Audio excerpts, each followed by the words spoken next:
আজকে স্কুলে যেয়ে দেখি ভাবি আমাদের জন্য সবার জন্য খাবার নিয়ে এসেছে। ভাবির মেয়ের জন্মদিন ছিল, তাই আমাদের সবার জন্যই এনেছে।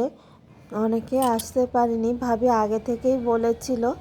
আর আমরাও এসেছিলাম, সবাই একসাথেই খাওয়া দাওয়া করবো, কিন্তু ভাবিও দেরি করেছে। স্কুল ছুটির টাইম হয়ে গিয়েছিল, তাই আর বসে খাওয়া দাওয়া করতে পারিনি। আর সবার জন্য কেক এনেছিল ভাবি, আমরা সবাই খেয়েছি। ভাবির খাবারগুলো খুব মজা ছিল, আর আমরা সবাই মিলে একসাথে খাওয়া দাওয়া করলাম। কেক খেয়েছিলাম সবাই একসাথে।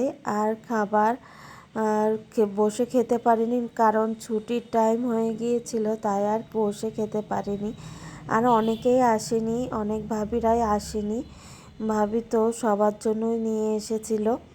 এই যে ভাবি কেক এনেছে, কেকটাও অনেক মজা ছিল, ভাবির খাবারগুলোও বেশ মজা ছিল। আর এই যে সবার জন্যই এনেছিল ভাবি। আর এসে আমরা সবাই মিলে একটু গল্প করছিলাম। এই যে আর একটু ভিডিও করে নিলাম। একটা সুন্দর মুহূর্তের ছবি তো ভিডিও করাই যায়। আর ভাবি আমাদের প্যাকেটে দিয়ে দিয়েছিল চিকেন বিরিয়ানি আর জর্দা। খাবারও খুব মজা ছিল। ছেলে মেয়ে এসে খেয়েছিল, খুব ভালো খেয়েছে, খুব মজা পেয়েছে ওরা খেয়ে। আর এই যে আমরা গিফট কিনে নিয়ে এসেছি। আসলে গিফট ভাবি, বন্যা ভাবি আর দুই ভাবি, স্মরণিকা ভাবি আর স্বর্ণা ভাবি, তিনজন মিলেই গিয়েছিল কিনতে।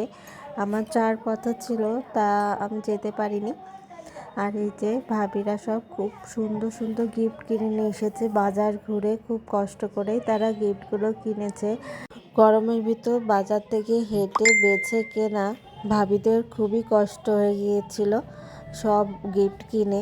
আর এই যে ভাবির হাতেই আর কি গিফটগুলো দিয়ে দেওয়া হয়েছে, যে একটা পুতুল আর এই যে এই খেলনাটা আর হলো একটা আংটি কিনে দেওয়া হয়েছে।